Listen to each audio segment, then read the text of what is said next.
Young billionaire kicks a cardboard box on the sidewalk, but when he hears a voice from inside, he panics.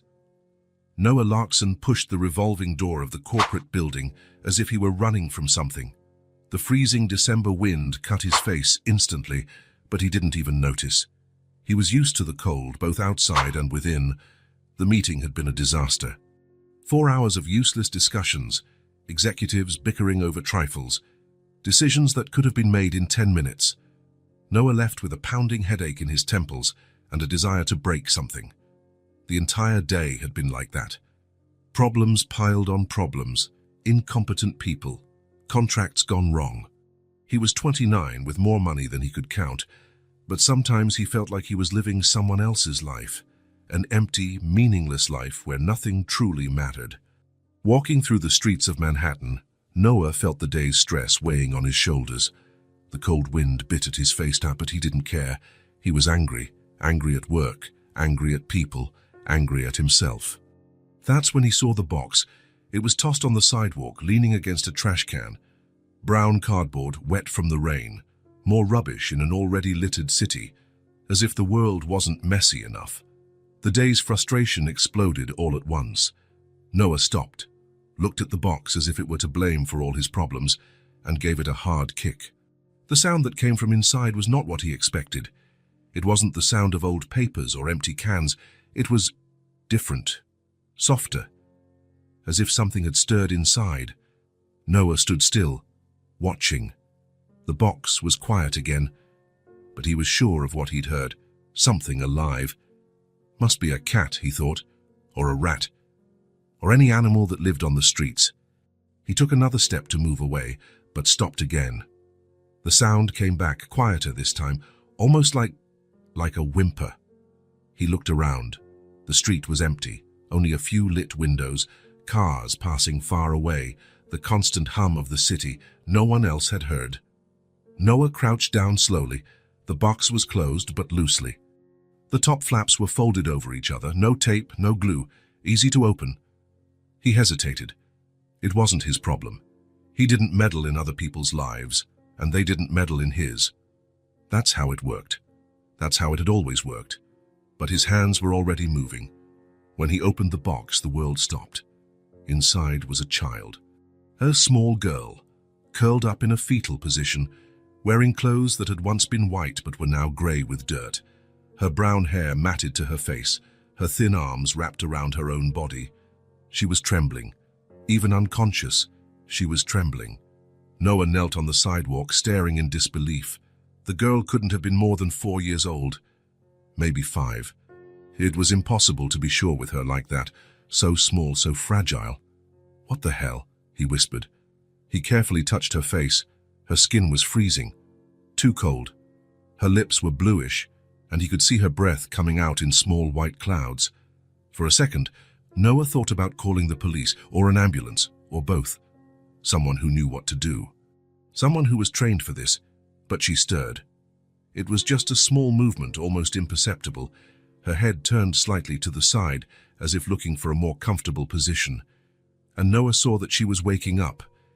He had no time to think, no time to plan, no time to do the right thing or the wrong thing. He simply picked her up. The girl weighed almost nothing. It was like carrying an injured bird. Noah wrapped her in his own coat, feeling how cold she was, how her body fit against his chest in a way that made something strange happen in his stomach.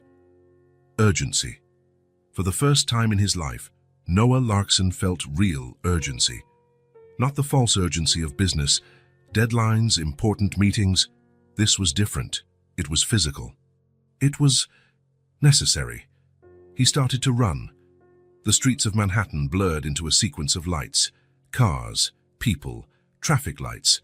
Everything became one as Noah ran with the girl in his arms. His lungs burned, his heart pounded uncontrollably, but he didn't stop. The nearest hospital was 8 blocks away. Noah knew because he'd passed it millions of times, always by car, always looking over it. Now he was running towards it as if someone's life depended on it. And it did. The girl stirred again halfway there.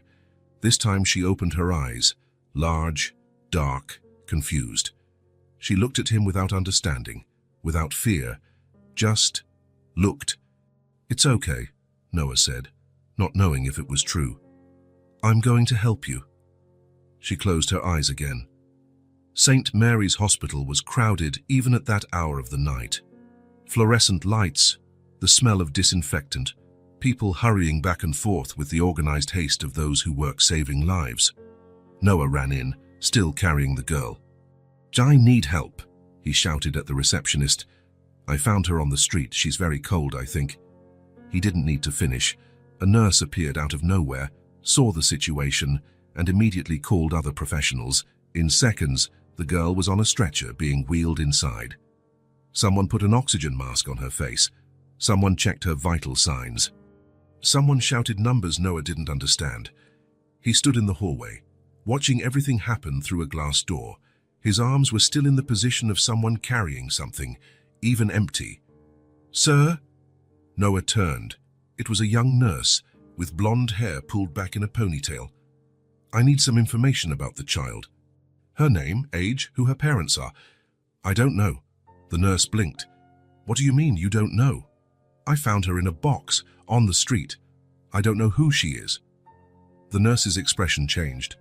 Noah saw compassion, concern, and something that looked like suspicion. "You found her in a box?" "Yes. I was walking and heard a noise. When I opened it, she was there. And you brought her here." It wasn't a question. It was an observation, as if the nurse was trying to figure out if Noah was telling the truth or making up some wild story. Yes, she was unconscious and very cold. The nurse made some notes on a clipboard. "I'll need your name and contact information for the report." Noah gave the details automatically. Name, address, phone number, things he said so many times a day that they came out without thinking. "You can wait in the waiting room. As soon as we have more information about her condition, someone will speak with you." "How is she?" The question came out before Noah could control himself. The nurse looked at him differently, more gently. "The doctors are examining her now. It appears to be hypothermia and malnutrition, but we'll confirm. You did the right thing bringing her here." Noah nodded and went to the waiting room. The place was almost empty. Only an elderly man sleeping in a chair and a woman flipping through an old magazine. Noah sat in a blue plastic chair and for the first time in hours stopped to think about what had happened. He had found a child in a box, an abandoned child, nearly frozen to death on the streets of New York. And instead of calling the authorities, instead of doing what any sensible person would do, he picked her up and brought her to the hospital as if she were what? Her father, a relative, a stranger who cared. Noah had never cared about anything beyond his own interests. That's how he was raised. That's how he lived. You take care of yourself and let the rest of the world fend for itself. Everyone has their own problems, but when he saw that girl in the box, something changed. Something he couldn't explain or understand. It was as if a key had turned inside him, opening a door he didn't even know existed. "Mr. Larkson," Noah looked up. It was a young doctor in a white coat and a serious expression. "Yes. I'm Dr. Martinez. I'm taking care of the child you brought in." "How is she?" "Stable, for now. She had moderate hypothermia and clear signs of malnutrition. She must have gone at least a few weeks without adequate food, maybe longer." Noah felt something tighten in his chest. "Will she be okay?" "Yes, but she'll need to stay hospitalized for a few days. We want to monitor her body temperature and start a gradual nutritional program." "And then?" "Doctor." Martinez hesitated. "Well, that depends. We'll have to notify social services. A child in these conditions, found alone, it's protocol." "Social services?" "They will investigate the situation, look for the parents, try to understand how she ended up on the streets. If they don't find family, she'll go to a shelter until they can find a foster family." Noah nodded, but something inside him completely rejected the idea. The girl in a shelter, the girl with strangers, the girl away. Away from what? From him. It made no sense. He didn't even know her. "Can I see her?" The doctor seemed surprised. "You want to see her?" "Yes." "Well, she's sleeping, and you're not family. I'm the one who brought her in. Dr. Martinez looked at him for a moment, as if trying to decide something. All right, but only for a few minutes. The room was small and white. The girl was in bed, connected to some machines that constantly beeped. Thick blankets covered her up to her neck. Her face was less pale now, and her breathing seemed more regular. Noah approached slowly. Up close, she seemed even smaller, even more fragile. Her hair had been cleaned, and now he could see it was brown with golden highlights. Her small hands rested on the blanket, relaxed. She was beautiful. In a way that made you want to protect, care for, shield from the world. Noah stood there just watching. He didn't know why, but he felt responsible. As if because he had found her, because he had brought her to safety, now she was... What was she? His responsibility, his concern, his... The thought appeared out of nowhere and startled him. He shook his head, trying to shake off the silly idea. He didn't even know her name. He knew nothing about her except that she was in a box, alone, almost dead. But when he looked at her again, the feeling returned. Stronger. Mr. Larkson. Noah turned. It was the blonde nurse from before. Social services are here. They want to speak with you. Noah looked one last time at the girl in bed. She was still sleeping, looking so small in that hospital bed. I'm coming. The social worker's name was Mrs. Thompson. She was a middle-aged woman with graying hair and an expression that mixed efficiency with weary compassion. She had a folder full of papers and a pen that kept clicking. You found the child in a cardboard box? Yes. On what street exactly? Noah gave the approximate address. Mrs. Thompson wrote everything down. And you didn't see anyone else around? No adults who might have been with her? No. The street was empty. Do you have any idea how long she had been there? No. When I found her, she was unconscious. Mrs. Thompson continued asking questions. Exact time, description of the location, whether Noah had touched anything else besides the child. Practical, objective questions that turned what had happened into a sequence of facts to be investigated. We'll have to search for the parents, she finally said. Check missing persons records, talk to other homeless people, that kind of thing. And if you don't find them, she'll go to a temporary shelter until we can find a foster family. There was the word again, shelter. Noah imagined the girl in a place full of other children, sharing rooms, eating at set times, just one more on a list. How long does that take? Mrs. Thompson shrugged. It depends. Young children are usually adopted faster, but, well, this one might have some trauma. It could take a bit longer. Trauma? Mr. Larkson, a 4-year-old child doesn't end up in a box by accident. Something very bad happened to her. Noah felt that tightening in his chest again. Can I keep her until you find her parents? The question came out before he could think. Mrs. Thompson stopped writing and looked at him. What do you mean? While you investigate, instead of putting her in a shelter, she can stay with me. You want temporary guardianship of her? Yes, I think so. Mrs. Thompson put her pen on the table. Mr.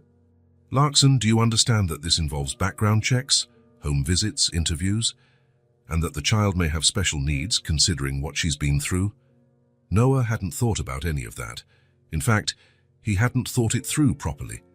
The idea had simply appeared and come out of his mouth before he could control it. I can give her everything she needs. It's not about money, it's about care, attention, emotional stability. Mrs. Thompson studied him for a moment. Do you have experience with children? No. Are you married? Do you have children? No. Close family who can help? No. With each answer, Noah saw his chances diminishing. Mrs. Thompson was right. He knew nothing about caring for children. He lived alone and worked 16 hours a day, had no experience with anything that wasn't making money. I'll be honest with you, Mrs. Thompson said. It's very difficult to get temporary guardianship without prior experience, especially for a single man, especially in a situation like this. Noah nodded. It was obvious, it was logical, it was sensible, but when he thought about the girl waking up alone in a shelter, surrounded by strangers, with no one she knew. Never mind, he said. It was a silly idea. Mrs. Thompson put her papers back in the folder. We will investigate the case. If we need more information, we'll contact you. She stood up to leave, but stopped. Mr. Larkson, what you did today was admirable. Many people would have just walked past. After she left, Noah was alone in the waiting room again. It was almost 2 in the morning and the hospital was quieter. Only the distant sound of medical equipment and occasional footsteps in the hallway. He should go home, take a shower, get some sleep, go back to his normal life. Tomorrow, Mrs. Thompson and her team would take care of everything. The girl would be fine. She would be cared for by professionals who knew what they were doing, but his feet wouldn't move. Instead, Noah got up and went back to her room. The girl was still sleeping. The machines kept beeping. The blankets continued to wrap her like a protective cocoon. Noah sat in the chair beside the bed. He didn't know why. He didn't know how long he would stay. He just knew he couldn't leave. That's when she woke up. First, it was just her eyes moving beneath her eyelids. Then a small movement of her head. Finally, she slowly opened her eyes, blinking a few times until she could focus. When she saw Noah, she didn't seem scared. She didn't scream, didn't cry, didn't try to hide. She just looked at him with a calm curiosity. "Hi," Noah said softly. She looked at him for a few more seconds before answering. "Hi." Her voice was small, hoarse, but clear. Noah leaned forward slightly. "How are you feeling?" She thought about the question as if it were a complicated thing to answer. "I'm not cold anymore." It was the first time Noah had truly heard her speak. Her voice was sweet, but there was something in it that wasn't common in children, a kind of ancient seriousness. "Son, that's good. You were very cold when I found you." "Was it you who found me?" "It was." She studied him more carefully. "Thank you for helping me." The simplicity of the phrase made something stir in Noah's chest. She was thanking him. After all she had been through, after being abandoned in a box like trash, she was thanking him. "Why were you in the box?" She was quiet for a moment, looking at the ceiling. "It was very cold. That's why I went into the box." Noah waited, but she didn't say anything else. "And where were you before? Where is your home?" "I don't have a home." The answer was so direct it hurt. Noah swallowed hard. "And your parents? Your mom, your dad?" "My mom left." "Left how?" She looked at him again. There was something in her eyes that was too old for her age. "We lived on the street. She said she was going to look for food and didn't come back. Then I was alone." Noah felt the world spin a little. A 4-year-old child, alone on the streets. Looking for food, looking for shelter, looking for warmth, until she found a cardboard box and decided that was better than nothing. "How long were you alone?" She shrugged. "I don't know. A lot of days. I counted, but then I stopped." Jesus. Noah ran a hand through his hair, trying to process the information. Weeks, maybe longer. A 4-year-old girl, alone, surviving as best she could. "Are you hungry?" "Always." The answer came too quickly, as if it were a permanent state. "I'll ask the nurse to bring you something." "Can you?" "Of course." She smiled for the first time. A small, somewhat shy but real smile. "What's your name?" Noah asked. "Ellie." "Ellie. That's pretty. And you?" "Noah." She repeated the name a few times, as if testing how it sounded. "Noah. I like it." They were silent for a few minutes. Ellie looked around the room with curiosity, touching the blankets, observing the machines. "Is this a hospital?" she asked. "It is." "They're going to take care of you. And then?" The question Noah had been avoiding. He didn't know what to say. He couldn't lie to her, but he also couldn't explain about social services, shelters, investigations. Not to a 4-year-old who had already been through too much. "Then you'll be in a safe place." "With you?" The question was asked with so much innocence, so much natural hope, that Noah felt as if someone had punched him in the stomach. I don't know."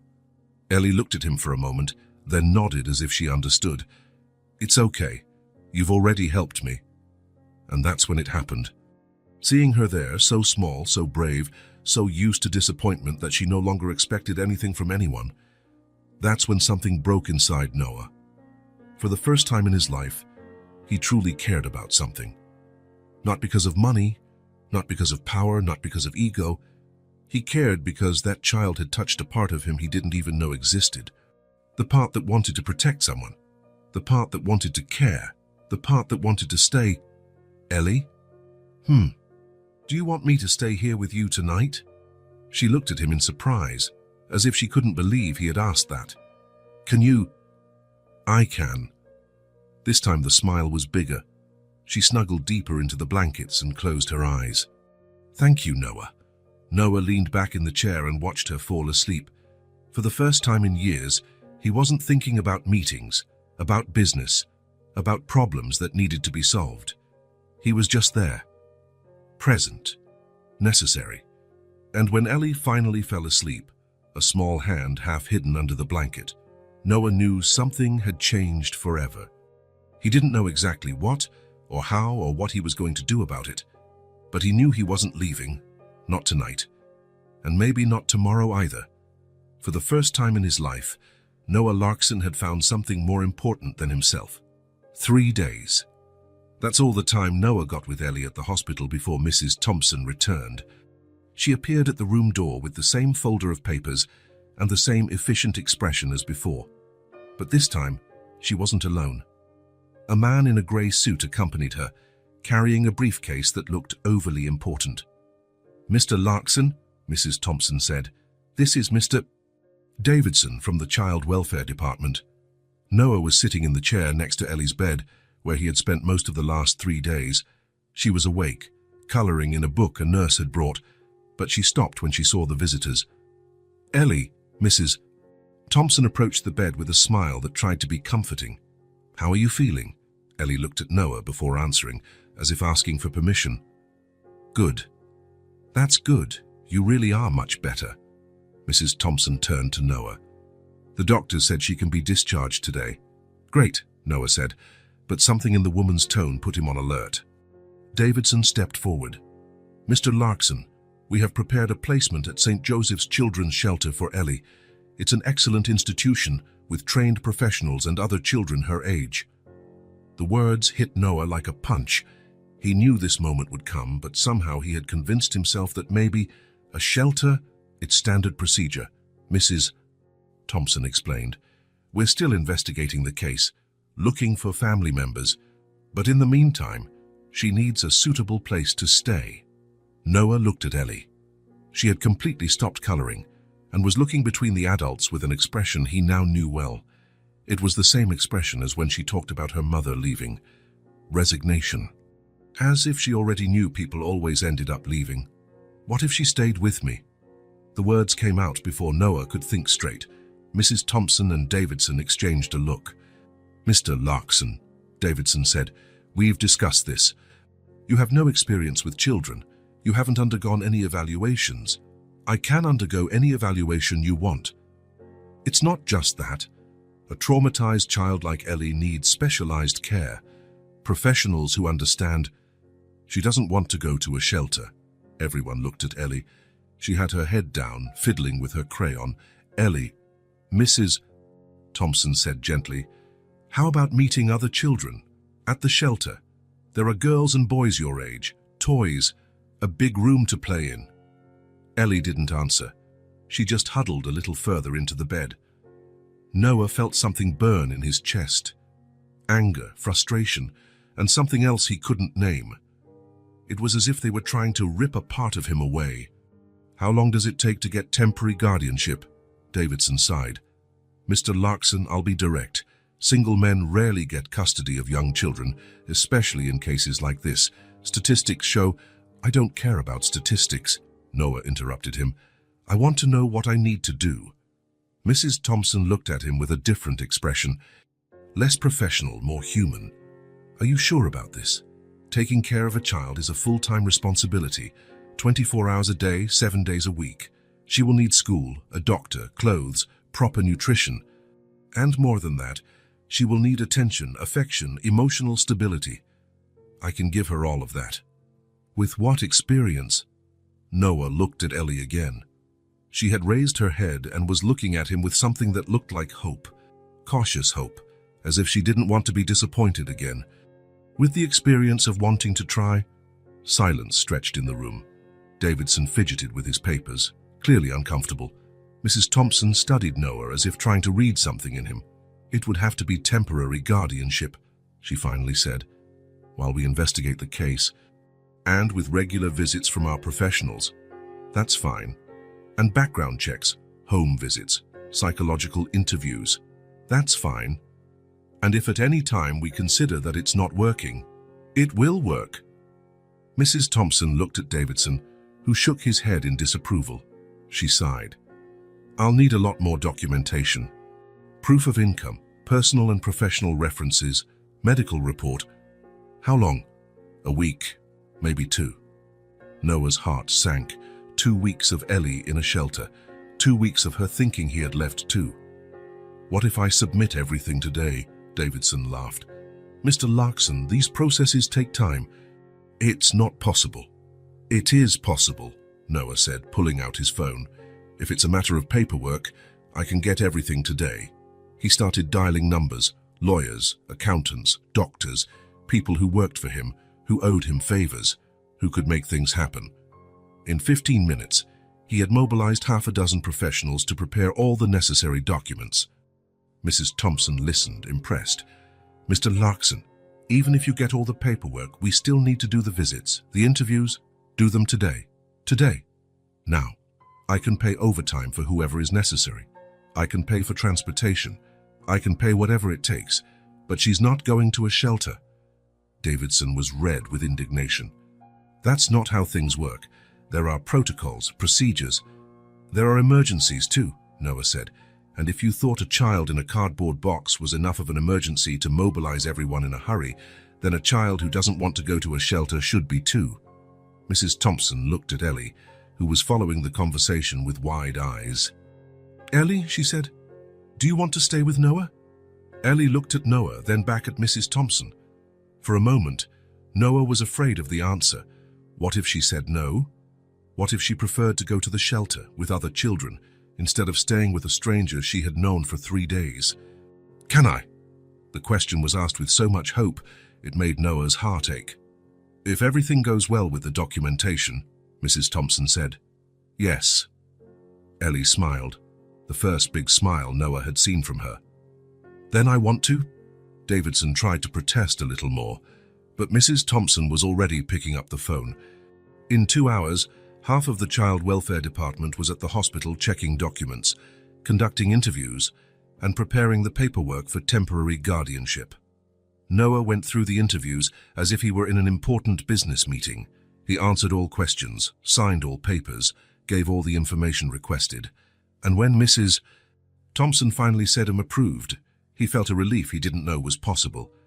"It's temporary," she stressed once more. "Initial 60 days, renewable depending on the case's progress." "Understood. And we'll make weekly visits." "That's fine. And if there's any problem," and there won't be. 2 hours later, Noah was leaving the hospital with Ellie. She was wearing clothes a nurse had found for her, small jeans and a pink top that was a bit too big. She carried a plastic bag with the drawings she had made in the past few days. In the taxi, she was glued to the window, watching the city pass by. She didn't say much, but Noah could feel her nervous energy. She was going to a stranger's home, to a place she had never seen, with someone she had known for only a few days. "Are you okay?" he asked. She nodded, but kept looking out the window. Noah's apartment was on the Upper East Side, on the 22nd floor of a building with a view of Central Park.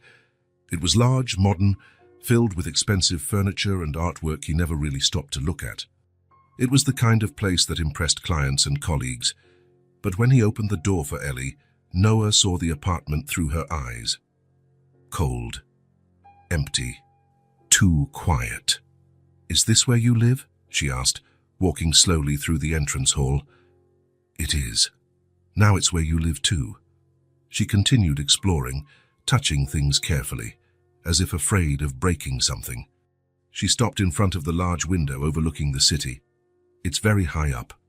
"It is, but it's safe." She nodded, accepting the explanation. Noah took her to see the apartment, the modern kitchen he hardly ever used, the living room with white sofas that looked more like decorations than places to sit. the office full of papers and computers, and finally, the guest room he had decided would be hers. It had a single bed, a dresser, a chair, everything very clean, very organized, very impersonal. "This is your room," he said. Ellie walked in slowly, looking around. She placed her bag on the bed and stood in the middle of the room, as if she didn't know what to do. "Don't you like it?" "I do. It's very big." Noah looked at the room again. It was a normal room, perhaps even small by his standards, but for a child who had slept in a cardboard box. "Do you want me to take some things out? To make it smaller?" She shook her head. "No, I'll just get used to it." The rest of the afternoon passed in a strange mix of formality and attempts at normalcy. Noah showed her where the food was, how the TV worked, where the bathroom was. Ellie followed him around the house, observing everything carefully, but speaking little. At dinner time, Noah realized he had nothing suitable for a child. He opened the refrigerator and found water, wine, some leftover Chinese food, and expired yogurt. "What kind of food do you like?" he asked. Ellie shrugged. "Anything." "No, seriously. What do you want for dinner?" She thought for a moment. "Pasta?" "Pasta. Right." Noah ordered Italian food from a restaurant he knew. When it arrived, they sat at the dining table, a table too large for 2 people, and ate in silence. Ellie ate slowly, chewing carefully, as if she still couldn't believe the food was truly hers. Every now and then she would look at Noah, as if checking if everything was okay. "Is it good?" he asked. "It is. Thank you." After dinner, they went to the living room. Noah turned on the TV and looked for a cartoon channel. Ellie sat on the sofa, but right on the edge, as if she didn't want to take up too much space. "You can sit properly," Noah said. "The sofa is for sitting." She settled in better, but still kept her distance. Noah sat on the other side of the sofa, leaving space between them. They watched TV for an hour. Or rather, Ellie watched and Noah pretended to watch while actually observing her. The way she chuckled softly at funny parts, how she cringed during parts that seemed scary, how she looked at him from time to time, as if checking if he was still there. When it started to get dark outside, Noah realized he wasn't sure what a 4-year-old's routine was. "Are you sleepy?" he asked. Ellie shook her head, but he noticed she was rubbing her eyes. "Do you want to take a bath before bed?" She nodded. The bath was an adventure. Noah had never bathed a child in his life. Ellie insisted she could wash herself, but he stayed outside the door, worried she might slip or drown or something. When she came out of the bathroom, wearing a bathrobe that was huge on her, Noah realized he hadn't bought pajamas. "You can sleep in your clothes tonight," he said. "Tomorrow, we'll buy pajamas." "Okay." They went to her room. Noah had made the bed with clean sheets and added extra pillows. It looked comfortable and inviting. Ellie lay down on the bed, but she remained somewhat stiff, as if she didn't know how to get comfortable. "Do you want me to leave the light on?" Noah asked. "You can." He left the bedside lamp on. "And the door, open or closed?" "Open." Noah stood at the door for a moment, not knowing what else to do.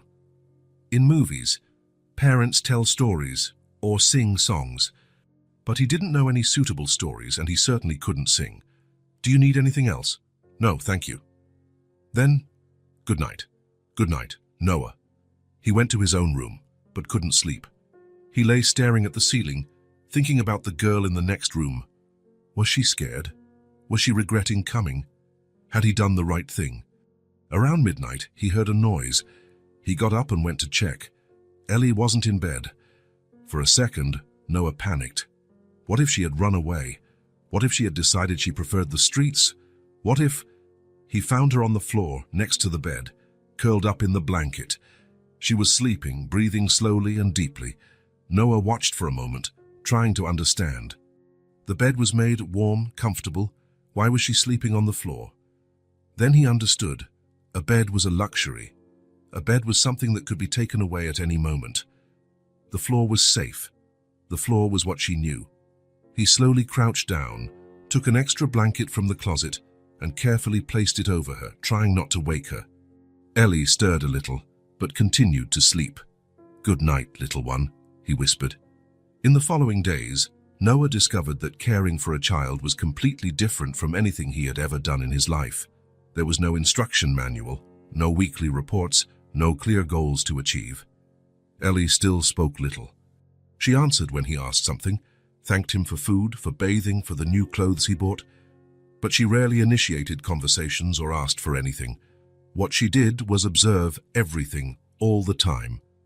She watched how Noah made coffee in the morning, how he talked on the phone, how he got nervous when things didn't go as planned, how he sat on the sofa to watch TV. And then she started to imitate him. On the second day, Noah found her sitting on the kitchen floor, watching him make coffee. On the third day, she sat in the chair next to him while he checked emails. On the fourth day, when he went to the sofa to watch the news, she sat beside him, not right next to him. She kept a safe distance, but close enough to see him, to know he was there. It was as if she had decided that the safest way to exist in that new space was by following Noah. Wherever he went, she went. Whatever he did, she watched, as if he were an anchor in a storm. And Noah began to realize that he liked it. He liked having her around. He liked knowing that when he looked sideways, she would be there.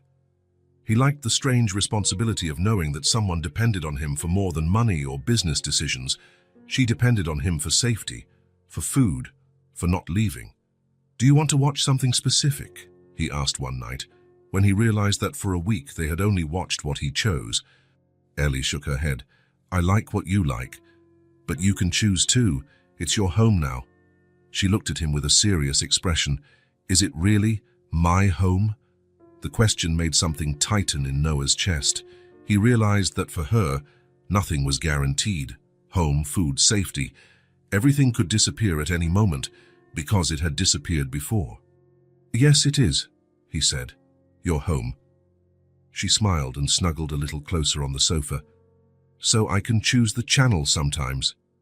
"You can choose whenever you want." That night, they watched cartoons until Ellie fell asleep, leaning against his arm. Noah remained motionless for almost an hour, afraid to wake her, feeling her small, warm weight against his chest. When he finally carried her to her room, she didn't wake up. And for the first time since she arrived, she slept in the bed all night.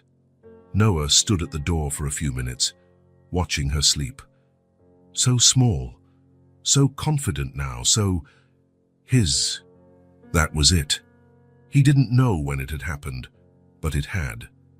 Ellie was his responsibility, his concern, his family. And he discovered that he didn't want it to be any different.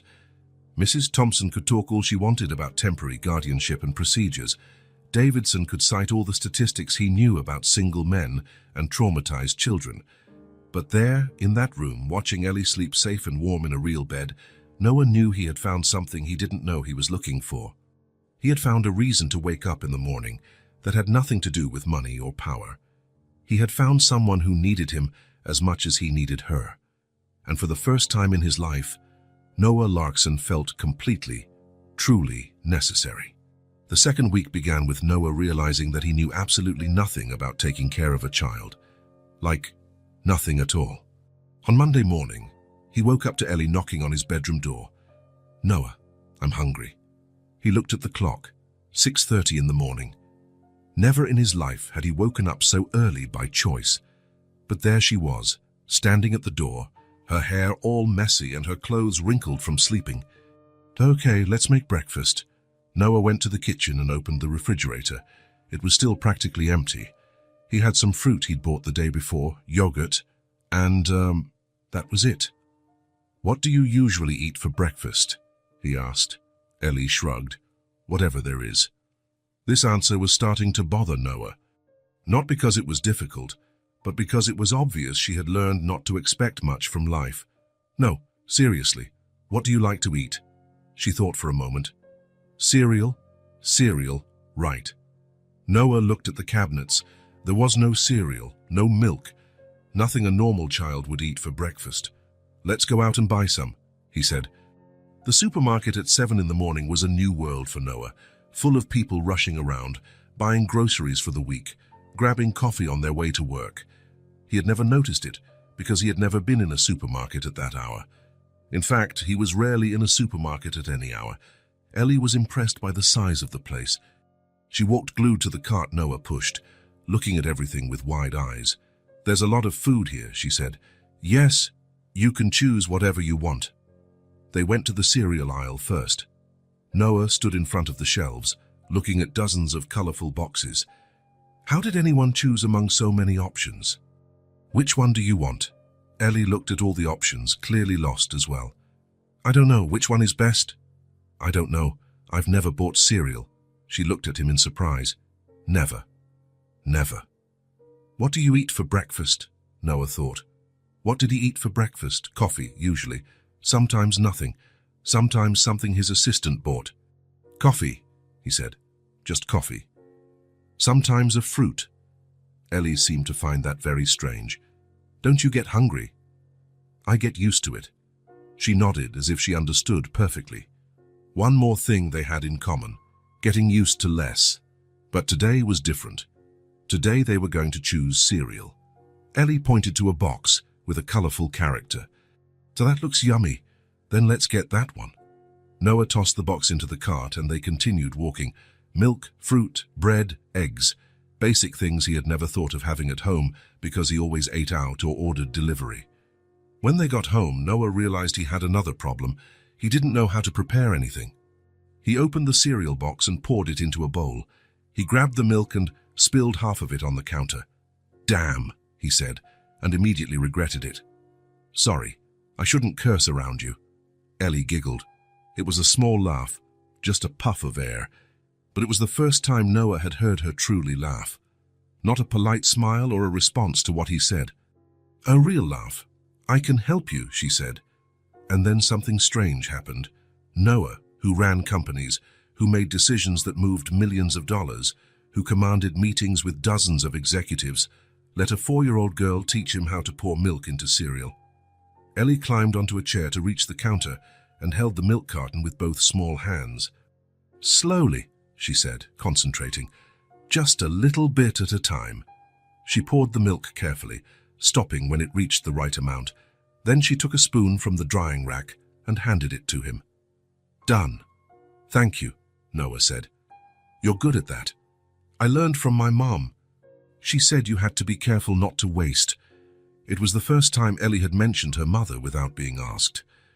Noah remained quiet, waiting to see if she would continue. They sat at the table and ate in silence for a few minutes. The cereal was too sweet for Noah's taste, but he didn't say anything. It was what Ellie had chosen, so it was what they were going to eat. "Noah, did you never have family?" The question caught him off guard. He stopped chewing and looked at her. "I did. My parents, but they died when I was young." "Like me?" "No, I was older. I was 18. "And you were alone?" "I was." Ellie thought about it for a moment. Was it sad? Noah had never really stopped to think about it. At the time, he was so busy taking care of his business, his inheritance, his entire life that changed overnight, that he didn't have time to feel. "It was," he said, "but I got used to it." "I got used to it too," Ellie said, "but I prefer not to be alone." "Me too." After breakfast, Noah realized he had another problem. Ellie had been wearing the same clothes for 3 days. He had bought some basics on the first day, but not enough. "Let's go buy you some clothes," he said. "Do we need to?" "Yes, we do. You only have 1 change of clothes." "Okay, I can wash these." Once again, her ease in accepting the minimum made Noah uncomfortable. Not because she was difficult, but because it was obvious she had learned not to ask for anything. "You deserve to have clean clothes. Lots of clothes." The mall was another new world for Ellie. She walked hand in hand with Noah, looking at everything with fascination. The stores, the window displays, the people. In the children's clothing store, the saleswoman was super friendly and helped Noah choose what a 4-year-old girl would need. Pants, shirts, dresses, pajamas, shoes, socks, underwear. "Does she need all this?" Noah asked, looking at the pile of clothes. "Children grow fast," the saleswoman said. "Boys, and they get their clothes dirty every day." Ellie was quiet throughout the process, letting Noah and the saleswoman decide. But when the woman showed her a blue dress with small flowers, Noah saw her eyes light up. "Do you like this one?" he asked. She nodded. "Let's get it." "Are you sure? It's a bit expensive for kids, my clothes." "Let's get it," Noah repeated. Back home, Ellie wanted to try on all the clothes. Noah sat on her bed and watched her parade in each new outfit, twirling to show how it looked. When she put on the blue dress, she stopped in front of the mirror and looked at herself for a long time. "Does it look pretty?" she asked. "It's beautiful," Noah said. "You look beautiful." She smiled and twirled one more time, making the skirt of the dress swirl. "I never had a dress," she said. "Never." "No. We always took clothes that people threw away, or that someone gave us." Noah felt that tightening in his chest again. The life she had led was so different from his that sometimes it seemed impossible they were in the same world. "And now you have several dresses," he said. "That's true." She sat on the bed beside him. "Noah." "What? Why are you taking care of me?" The question was simple, but Noah didn't know how to answer. Why, indeed. At first it had been impulse, then obligation. Now, "Because I want to," he finally said. "But why?" Noah looked at her. Her serious face had her big, curious eyes. She really wanted to understand. "Because you make me feel like I'm good for something," he said. Ellie tilted her head. "You weren't good for anything before." "I thought I was, but it was different." "How so?" Noah tried to find words she could understand. "Before, I did important things, but they didn't really make a difference. Now, taking care of you, that makes a difference." Ellie nodded, as if she understood perfectly. "You make a difference to me too," she said. That night, after dinner, they were watching TV when Ellie started talking about the life she had before. It wasn't forced. She simply started to tell it, as if it were just any story. "We lived in a park near a church," she said. "There was a bench where we slept, and a fountain where we washed our faces." Noah lowered the TV volume and paid attention. "During the day, we walked around looking for food. Sometimes people gave us some. Sometimes we found it in restaurant trash cans." She spoke casually, as if it were normal. As if it were just a phase of life. When it rained, we hid under the awning of a store, or in the public bathroom at the park. "Weren't you scared?" Noah asked. Ellie thought about the question. At first, no. It was kind of an adventure. "My mom said we were exploring the city, seeing new places." She snuggled closer on the sofa. "It was funny at first. We played that we were camping, that it was temporary. And then," Ellie's face grew more serious, "then it started to get hard. We couldn't find food. It was very cold. My mum was nervous all the time." Noah felt his chest tighten, imagining Ellie freezing, starving, seeing her mother despair. And then one day she said she was going to look for food and never came back. Then it got sad. The simplicity of the phrase broke something inside Noah. Then it got sad, as if all the tragedy of the situation could be summarized in those 4 words. "How long were you alone?" "I don't know. Many days. I kept waiting in the park, thinking she would come back, but she didn't." Ellie looked at Noah. "Then I went looking for her. I went to other parks and other places, but I didn't find her." "And how did you survive?" "I picked up food from the trash, drank water from the fountain, slept wherever I could." Noah tried to imagine a 4-year-old girl alone on the streets of a big city, fending for herself as best she could. The image was unbearable, until one night it was very cold and I saw the box. I thought it would be warmer inside. "And you went into the box?" "Yes, I was very sleepy and very cold. Then you found me." They were silent for a few minutes. Noah didn't know what to say. What could anyone say to a child who had been through that? "You know what's funny?" Ellie finally said. "What?" "Before, I had to look for food every day. I had to look for a place to sleep. I had to look for a place to hide from the rain." She looked around the room. "Now I don't have to look for anything. Everything is already here." Noah followed her gaze. The living room with comfortable sofas, a big TV, always the perfect temperature. The kitchen always with food. The bedroom with a soft bed and warm blankets. Things that were automatic for him. things he didn't even think about because they had always been there. "Did you always have all this?" Ellie asked. "Not always, but for a very long time." "And were you happy?" The question caught Noah by surprise. Was he happy? Before he met Ellie, did he think about happiness? Or did he only think about success, money, power? "I thought I was," he said, "but I guess I didn't know what true happiness was." "And now you know." Noah looked at her, sitting on his sofa, wearing her new dress, her hair clean and shining in the TV light, safe, cared for. "I think I'm learning." Ellie smiled. "Me too." That night, after Ellie went to sleep, Noah stayed alone in the living room thinking about what she had told him. Her life before, his life now, the difference a few days could make. He always thought he had everything. A beautiful home, expensive cars, designer clothes, exclusive restaurants, trips to exotic places, important meetings, people who respected him. But talking to Ellie, Noah realized that all that abundance was empty. It was just an accumulation of things that meant nothing. He lived in a bubble of comfort that isolated him from everything that truly mattered. He had never felt real need. He had never feared not having a place to sleep or something to eat. He had never truly depended on anyone or had anyone depend on him. His life was full of everything, but empty of meaning, until now. Now he woke up thinking if Ellie was okay. He slept worrying if she was cold. He felt anxiety when she was too quiet, and relief when she laughed. For the first time, Noah had something money couldn't buy. He had a reason to wake up that had nothing to do with profit or power. He had someone who needed him not for what he possessed, but for what he could give of himself. And he discovered that giving of himself was infinitely more rewarding than accumulating things. The next morning, Noah woke up to Ellie knocking on his door again. "Noah, I'm hungry." But this time he didn't feel lost.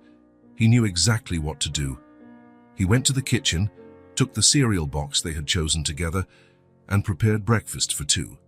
And when Ellie laughed at him because he spilled milk on the table again, Noah laughed with her. For the first time in his life, Noah Larkson knew exactly where he wanted to be. Noah spent all night thinking about the conversation he had with Ellie, about the stories she told about life on the streets, about her mother who went to look for food and never came back, about the way she told all of it, without anger, without blame, just with a sadness too accepting for her age. But something bothered Noah, not the story itself, but the fact that he had never asked if Ellie wanted to look for her mother. He had assumed, like everyone else, that the woman had simply abandoned her daughter, that she had decided that caring for a child was too difficult and had left. But what if that wasn't it? What if something had happened to her? The next morning, after Ellie had breakfast and settled in the living room to watch cartoons, Noah called a private detective he had used a few times for business investigations. "Jack, it's Noah Larkson. I need a favor." Jack Morrison was a former police officer, an expert in cases that required discretion. He had helped Noah a few times with background checks on business partners, nothing too complicated. "Sure, Noah, what do you need?" "I want you to find a person, a woman, mother of a child who's living with me now." There was silence on the other end. "Living with you?" "It's a long story. The child was abandoned. I got temporary guardianship. But I want to know what happened to her mother." "Understood. Do you have any information? Name, age, last seen?" Noah realized he knew almost nothing. He didn't know Ellie's mother's name, her age, nothing beyond what the girl herself had told him. "I'll have to ask the child," he said.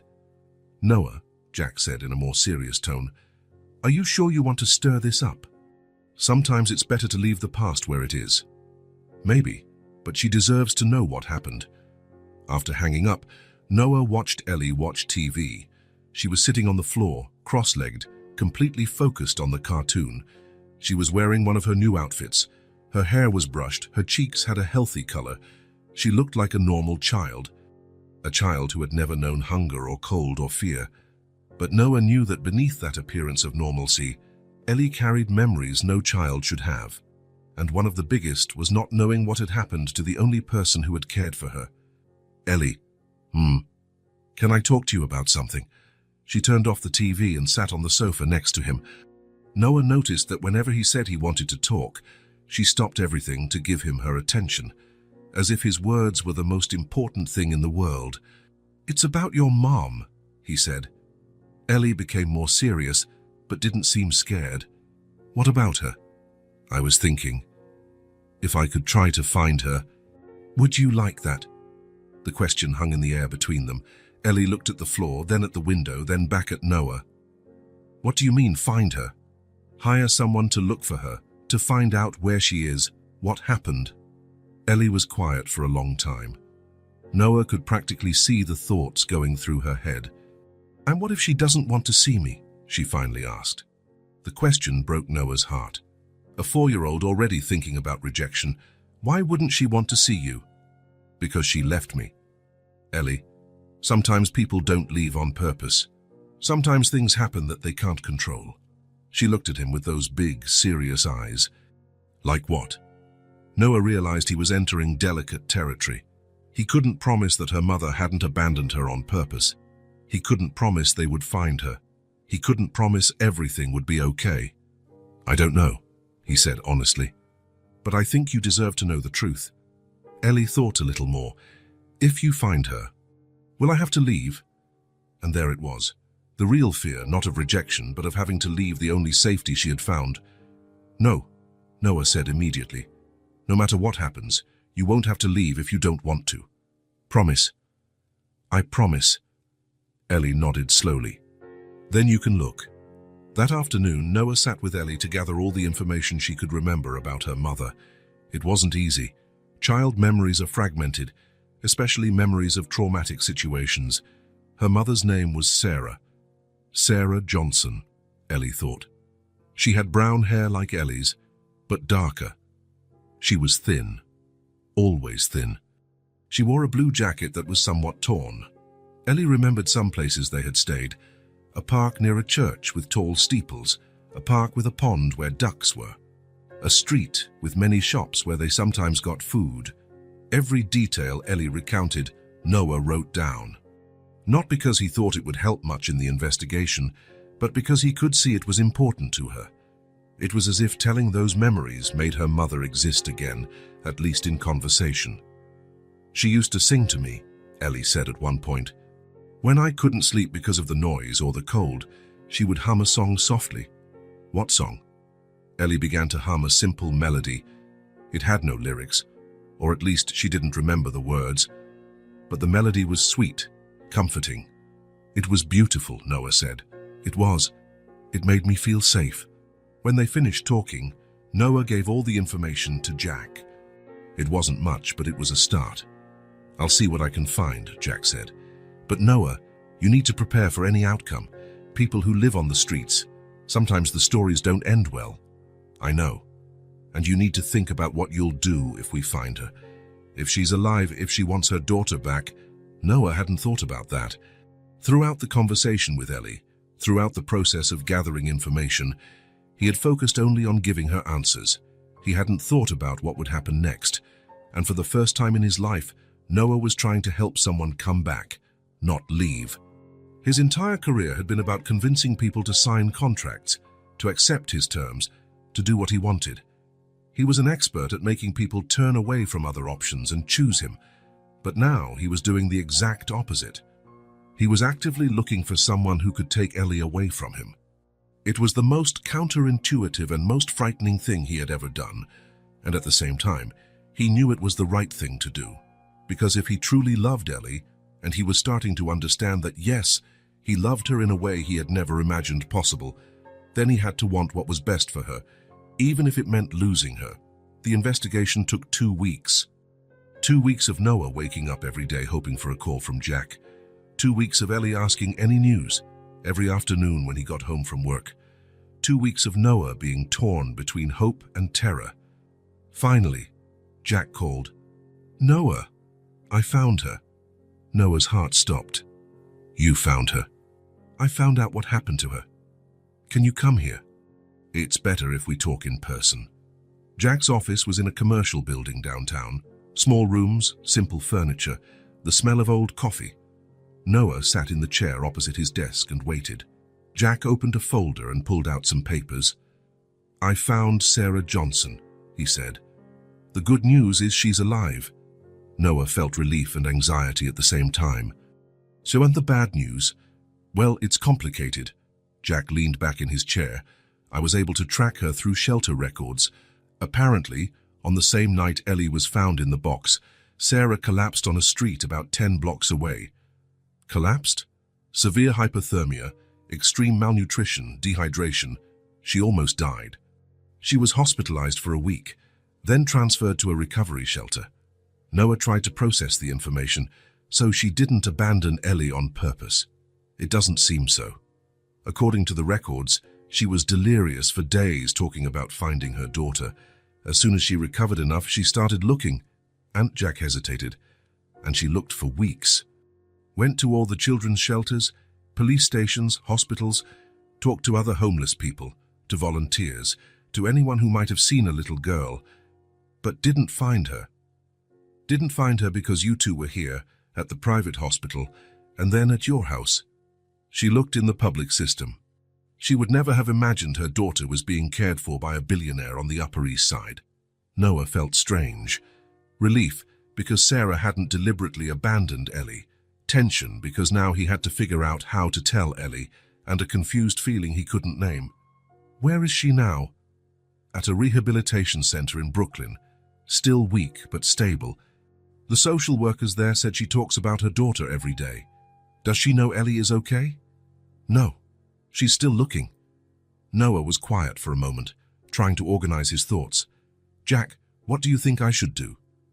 "Honestly, I think you should tell Ellie and let her decide if she wants to see her mum. And if she does, then you'll have to figure out how to make that work." Noah went home with his head spinning. All the way, he rehearsed how he would tell Ellie. How to explain that her mother hadn't left on purpose, that she had looked for her, that she was alive but sick. When he arrived, he found Ellie in the living room drawing.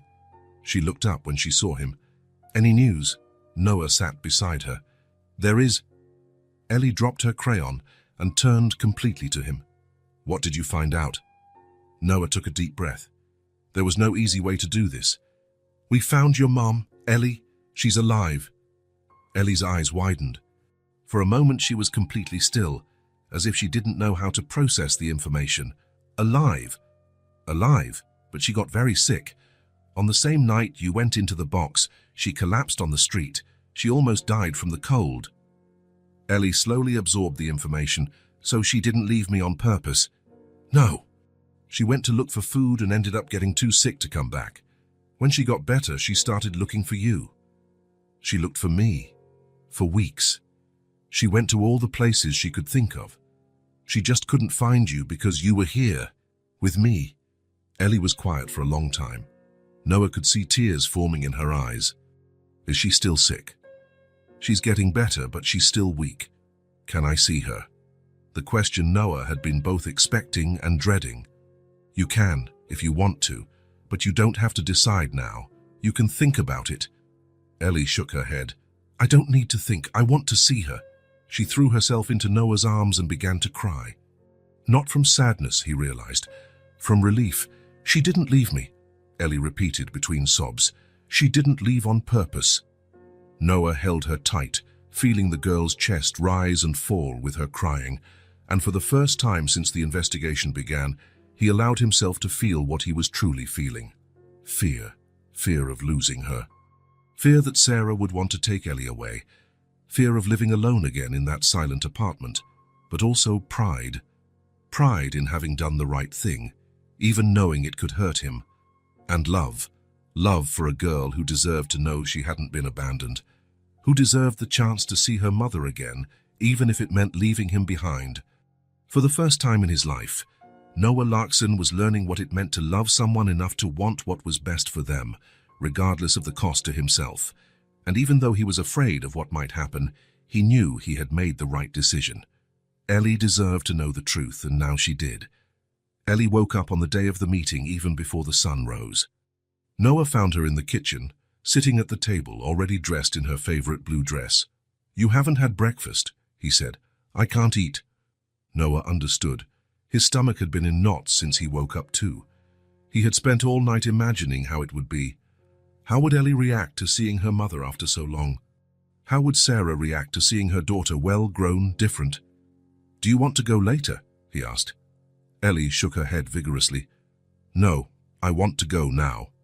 The rehabilitation center was in Brooklyn, in an old building that had been renovated to house people in recovery. It wasn't beautiful, but it was clean and organized. Noah had called the day before to arrange the visit. Throughout the taxi ride, Ellie remained quiet. She looked out the window, fidgeted with her fingers, took deep breaths occasionally. Noah wanted to say something to reassure her, but he didn't know what. How do you prepare a 4-year-old child to reunite with her mother after weeks of thinking she had been abandoned? Noah. What if she doesn't recognize me? I've changed a lot. It was true. In just a few weeks, Ellie had gained weight. Her hair was shiny and neatly cut. Her cheeks had a healthy color. She wore new clothes, shoes that fit. She was clean and smelled good. She was a completely different child from the one he had found in the box. "Mothers always recognize their children," he said. "How do you know?" "I just know." At the center's reception, a social worker named Linda greeted them. She was a middle-aged woman with a kind smile and a soft voice. "Sarah is waiting for you," she said to Ellie. "She's very anxious to see you." "Does she know I'm okay?" "She does, but she'll be very happy to see it with her own eyes."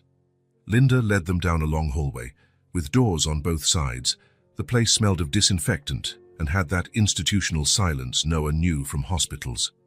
"She's still recovering," Linda explained as they walked. "She lost a lot of weight, still has some health complications, but she's much better than when she arrived." They stopped in front of a door with the number 23. "She's here," Linda said. "Do you want me to go in with you?" Ellie looked at Noah. "Do you want me to come in?" he asked.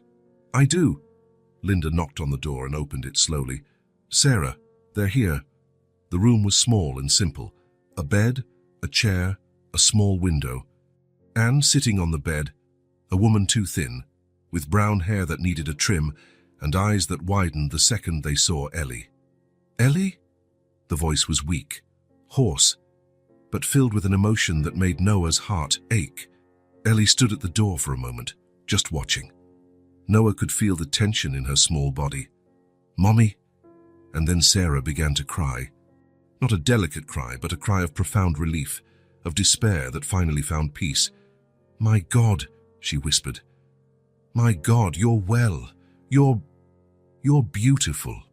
Ellie took a step forward, then another. Slowly, as if unsure if it was real. "You didn't abandon me." The question came out small, vulnerable. Sarah held out her arms. "Never," she said, her voice breaking. "Never, my love. I tried to come back, but my body wouldn't let me." And then Ellie ran. She ran into her mother's arms and threw herself onto the bed, clinging to her as if she would never let go. Sarah wrapped her in arms that seemed too fragile, but held Ellie as if she were the most precious thing in the world. Both cried. Sarah repeated, my girl," between sobs. Ellie just clung, her face buried in her mother's neck. Noah stood at the door, watching. Linda was beside him, also with watery eyes. It was beautiful. It was what Ellie deserved. It was what any child deserved. The certainty that she hadn't been abandoned, that she was loved, that someone had fought to come back for her. But even knowing that, even being happy for Ellie, Noah felt something painful stir in his chest. It wasn't jealousy, exactly. It was loss. The feeling that something that was his was returning to where it came from. "I looked for you," Sarah was saying. "I looked everywhere. I went to all the shelters, talked to everyone I met. I couldn't find you. I was with Noah," Ellie said, finally pulling back enough to look at her mother. "He found me in a box and took me to the hospital." Sarah looked at Noah for the first time. Her eyes were red from crying, but there was a gratitude in them that was almost painful to see. "You took care of her. It wasn't a question." "I did," Noah said. "Thank you." Sarah tried to get up from the bed, but Linda stopped her. "You still need to rest," Linda said gently. "I just want to thank him properly." You don't need to, Noah said. Anyone would have done the same. Sarah shook her head. No, not just anyone. Look at her.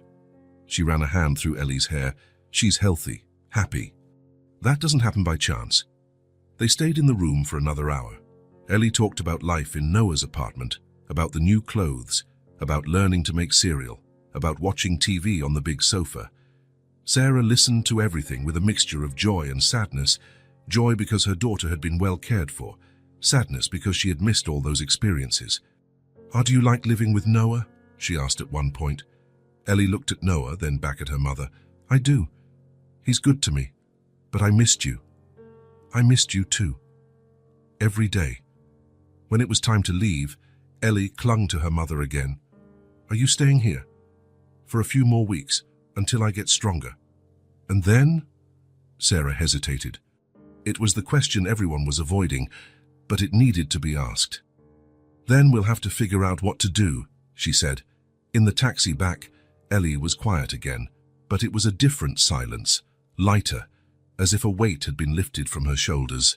She's very thin, she finally said. She'll get better. With time and good food. She looked sad. I think she was afraid you had forgotten her. Ellie thought about it. I never forgot. Sometimes it just hurt to remember. That night, after Ellie went to sleep, Noah called Jack. How did it go? Jack asked. Well, emotional. She was happy to see her mum. And now I don't know. Noah spent the next week trying to figure out what to do. Legally, he still had temporary guardianship of Ellie. Sarah was recovering and not in a condition to care for a child. But it was obvious they both wanted to be together. The solution appeared when he was talking to Linda about the options. Sarah will need a place to stay when she leaves here, Linda said, and a job eventually. But she doesn't have money for a deposit. She doesn't have references. What if I helped? How so? Pay for an apartment, for as long as necessary. Linda seemed surprised.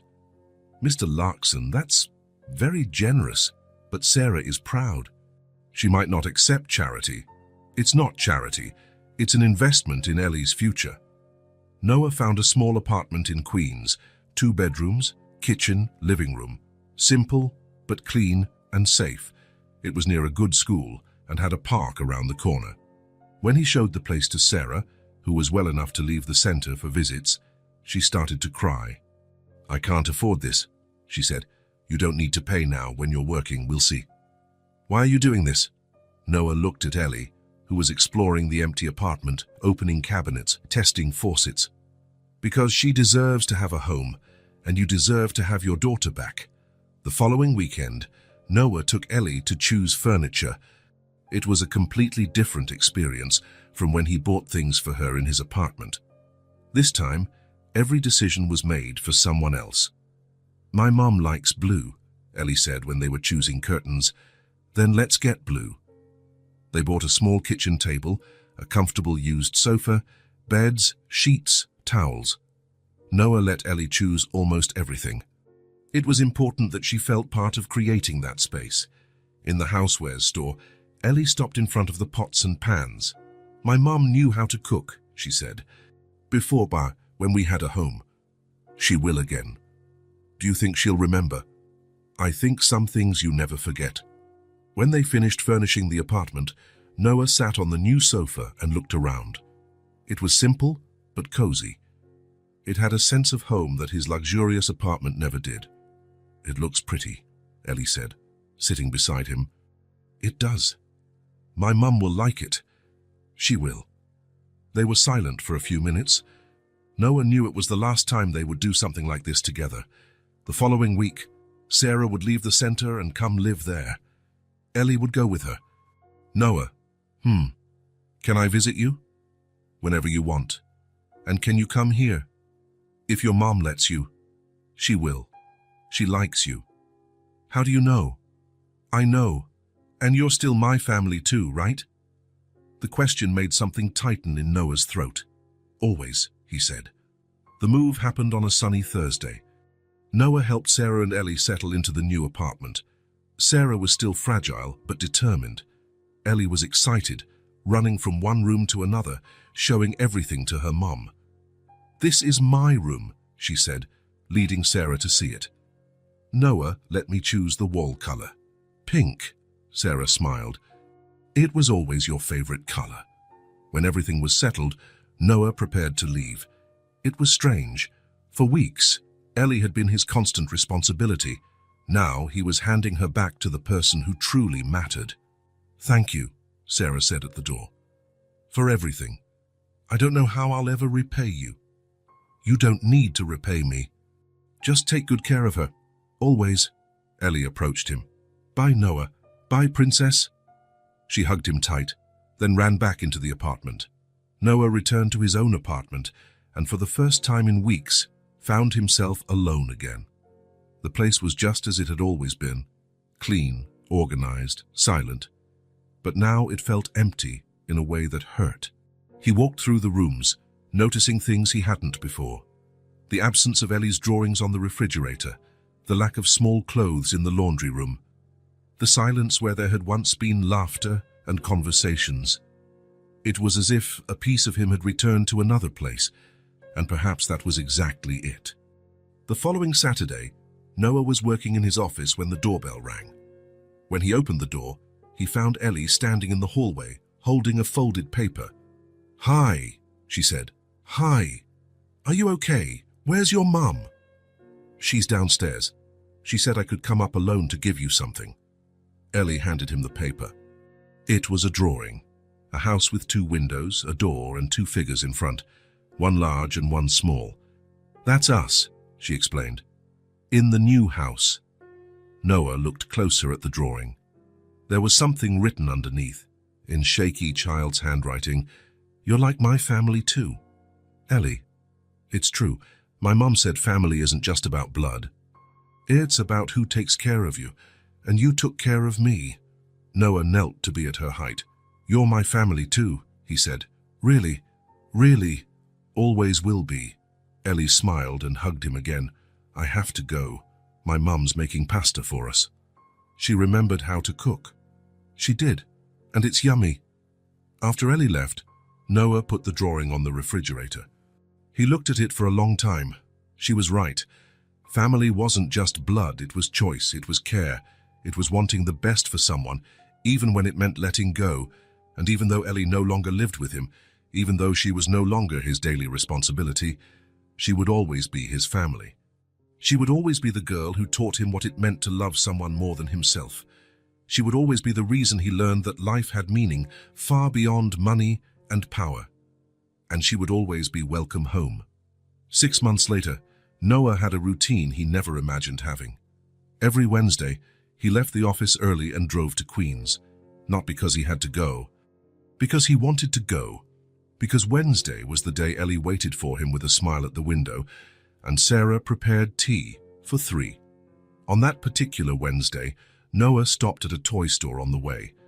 He had seen a 1,000-piece puzzle in the window and remembered that Ellie had said she wanted to learn how to do difficult puzzles.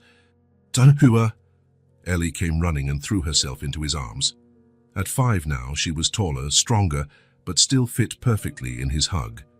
Sarah appeared from the kitchen, drying her hands on a dish towel. She was different from the first days in the apartment. She had gained weight, her hair was cut and shiny, and there was a lightness in the way she moved that hadn't existed before.